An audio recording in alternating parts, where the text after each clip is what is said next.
महिला पहलवानों के आरोपों से जुड़े मामले में दिल्ली की राउज एवेन्यू कोर्ट से बरी होने के बाद ब्रजभूषण शरण सिंह अयोध्या पहुंचे। वह दिल्ली से हवाई मार्ग से महर्षि वाल्मीकि अंतर्राष्ट्रीय हवाई अड्डा अयोध्या पहुंचे। एयरपोर्ट पर समर्थकों ने फूल मालाओं के साथ उनका भव्य स्वागत किया। स्वागत के बाद समर्थकों के साथ उनका शक्ति प्रदर्शन देखने को मिला। एयरपोर्ट से उनका काफिला प्रयागराज हाईवे और लखनऊ हाईवे से होकर गुजरा। अयोध्या पहुंचकर उन्होंने हनुमानगढ़ी में दर्शन पूजन किया। इसके बाद गोंडा के नंदिनी नगर में आयोजित सत्यमेव जयते रैली के लिए रवाना हुए।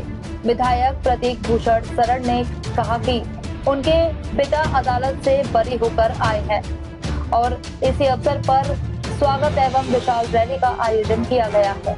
काफिले में बड़ी संख्या में समर्थकों और वाहनों के शामिल होने से प्रयागराज और लखनऊ हाईवे पर कई स्थानों पर जाम की स्थिति बनी रही।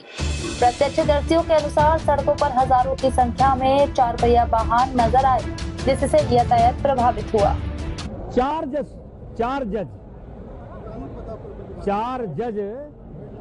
ये 4 जजों का फैसला है। जैसे पहले एक जज ने सुना, फिर एक महिला जज ने सुना, फिर एक पुरुष जज ने सुना। ये चौथे जज हैं जिन्होंने ये फैसला सुनाया है। और मुझे इस बात की प्रसन्नता है कि अगर कहते कि सबूतों के अभाव में आपको छोड़ा गया तो मुझे तकलीफ होती।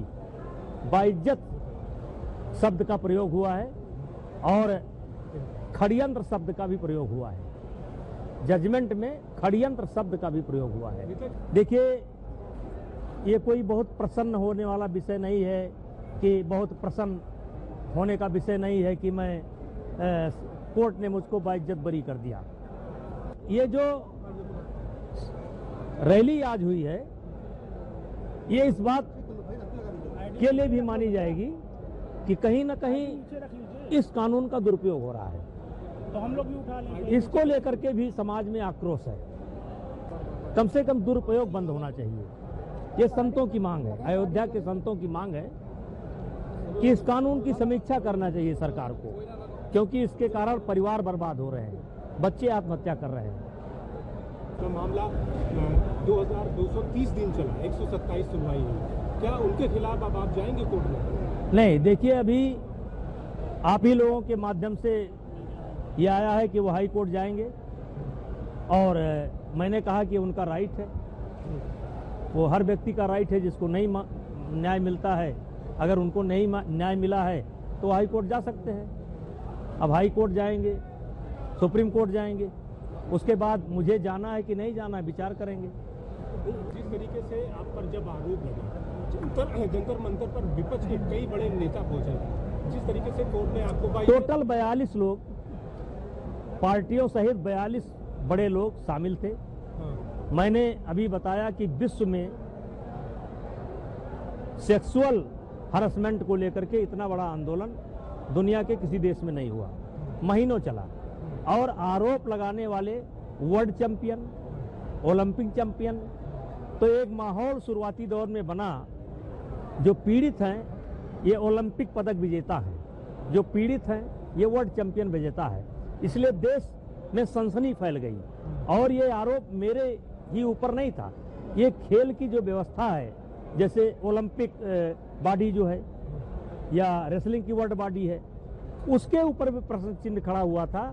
और इससे जो महिला खिलाड़ी हैं और महिला खिलाड़ी के जो परिवार वाले हैं वो डर गए थे कि शायद खेल में यही होता है। तो ये हमारे लिए तो बड़ी राहत की खबर है, लेकिन हमसे ज्यादा राहत की खबर उन खिलाड़ियों के लिए है, उन खिलाड़ियों के माता पिता के लिए है जिनके बच्चे इस खेल को खेलते हैं। देखिए, उसमें सजा पा गए लोग, उसमें ज्यादातर लोग सजा पा गए। कई ऐसे लोग थे जो मुख्यमंत्री थे, आज मुख्यमंत्री नहीं है। कई ऐसे लोग हैं जो मुख्यमंत्री बनने वाले थे, वह नहीं। देखिए, मैंने अभी एक इशारा किया कि इधर 10 साल से 15 साल से मैं ये देख रहा हूं कि जो अपोजिशन है, लीडरशिप है, वो कोई अपना एजेंडा लेकर के मैदान में नहीं आ रही है। जंतर मंतर पर आज तक कोई अपना एजेंडा लेकर के भारतीय जनता पार्टी की विरोधी पार्टियां नहीं आई। जब आई तो कभी किसानों के पीछे से आई, जब आई तो कभी शाहीन बाग के नाम पर आई, जब आई तो कभी महिलाओं के पीछे से आई, जब आई अभी बच्चों के पीछे से आई। तो ये भारतीय जनता पार्टी पर वार करते हैं, ये अपने विरोधियों पर वार करते हैं, लेकिन सीधे वार करने की क्षमता इनकी नहीं है। ये जब भी वार करेंगे तो किसी का सहारा लेकर के ही वार करेंगे। आपके बेटे कहते हैं कि आप उनके साथ फिर से उसी एक ही गाड़ी में बैठ के फिर संसद पहुंचेंगे, क्या कहेंगे? कोई गलत थोड़े कह रहे हैं, कोई गलत थोड़े कह रहे हैं। और मुझे लगता है कि अगर पार्टी विचार करेगी तो जनता भेजेगी। मैं डिजर्व करता हूं, लेकिन मैं पार्टी से ऊपर थोड़े हूं। न्यायालय द्वारा आज नेताजी को बरी किया गया और ऐसे सूरत में क्या कहना चाहेंगे? आदरणीय सांसद जी को बहुत बहुत बधाई और माननीय न्यायालय का बहुत बहुत आभार।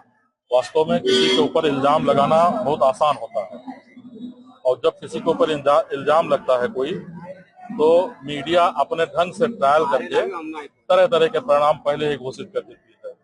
हम सरकार से मांग करेंगे कि ऐसे मामले जिसमें FIR हो, उनका मीडिया ट्रायल अगर हो तो तथ्यों पर आधारित हो।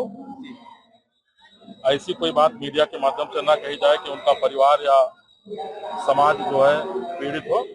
और मैं बहुत बहुत बधाई आदरणीय सांसद जी को। विपक्ष नेताजी को गिराने में लगी हुई थी, वो लोग थे जो उनके ऊपर झूठा आरोप लगा रहे थे, आज वो सब झूठे साबित हो, उनको लेकर क्या कहेंगे? अब विपक्ष का काम है फर्जी दोषारोप पर लगाना, हालांकि वो अच्छे विपक्ष के भूमिका में भी नहीं है। तो मैं ऐसे विपक्ष की निंदा करता हूं जो अपनी मर्यादा को ताक पे रख करके किसी मामले पे विरोध करते हैं। विरोध का भी एक स्तर होता है और हमें वो स्तर बनाए रखना चाहिए।